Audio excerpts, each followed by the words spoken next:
So this, of course, is the question of the day. Could this latest satellite image be the breakthrough officials and family members have been waiting for? Or will this latest lead end up as another dead end? We turn to Gordon Dupont for his take. He's a former accident investigator for the Transportation Safety Board of Canada and joins us now from Las Vegas by Skype. So, Gordon Dupont, I know you were skeptical of the debris spotted by that Australian satellite earlier this week. Now these images from a Chinese satellite are in the same general area in the southern Indian Ocean. So what do you think now? I'm even more skeptical because of the size. I mean, the biggest piece that could possibly float for a while would be a wing, and it is under 30 meters in length. This one they're saying is 34 meters. And a wing would only float until the tank's filled up with water, the empty tanks.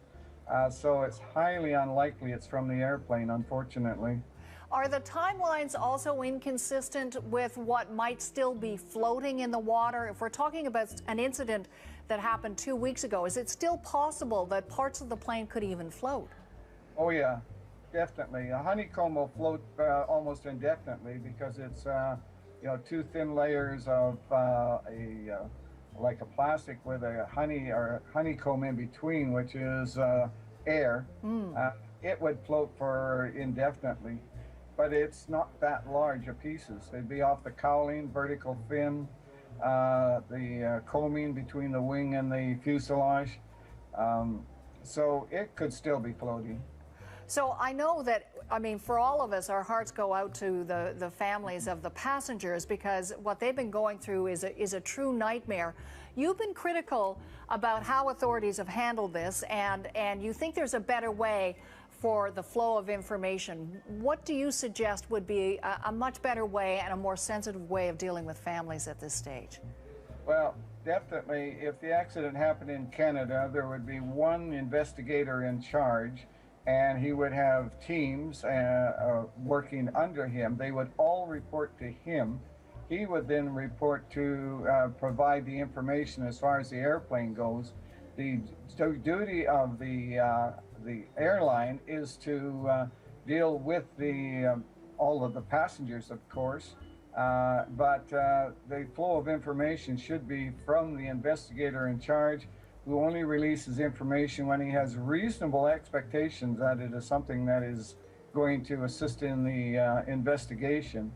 What's happening here is you've got information from unknown sources coming out in all directions. They are sending it out, and of course it turns out not to be true. That raises expectations, drops expectations. After a while, they're nothing but confused and certainly frustrated. I know, again, I'm probably just advancing another speculative bit of theorizing here, but some have suggested that satellite imagery would capture a lot of detail. There would be a lot that could be seen through various countries' satellites, and there may be a reluctance to come forward with that information for national security reasons. Is that a plausible theory?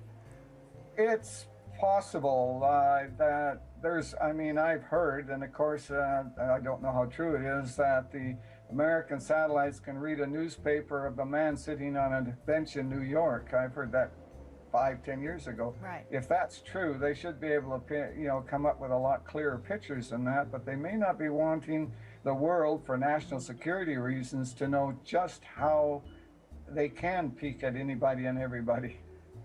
Just going back to the search for a moment, we've been hearing so much about the search that's focused in the southern Indian Ocean, but does that preclude other searches from going on in other areas as well? We kind of assume that all effort and resources are devoted to the search in this particular area. Is that not likely to be the case? It's possible it's not. Right now anything's on the table, as the saying goes. But from this ping that was supposed to be coming from the aircraft to the satellite, they seem to feel it's likely there or likely up north.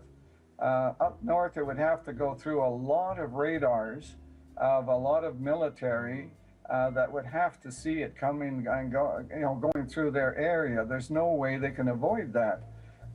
So they're putting most of their energy into the south, which I think is probably a reasonable assumption to do. You know, so much resources and interest and resolve is focused in the southern Indian Ocean. We know this can't go on indefinitely. In the absence of any physical evidence, at what point might you think some of the search effort would be wound down and then at some point the effort would be called off? Well, after 30 days, the pinger is, on the black boxes, as they call them, is going to stop.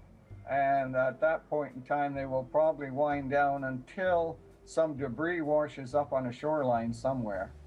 And that, in all likelihood, will happen, but it could be months from now. I would think they'll keep searching while there's a chance that the pinger is still functioning. And we'll certainly keep following the search effort. Gordon Dupont, good to talk to you. Thanks for being with us today. You're welcome. Gordon Dupont is a former accident investigator for the Transportation Safety Board of Canada, speaking to us from Las Vegas.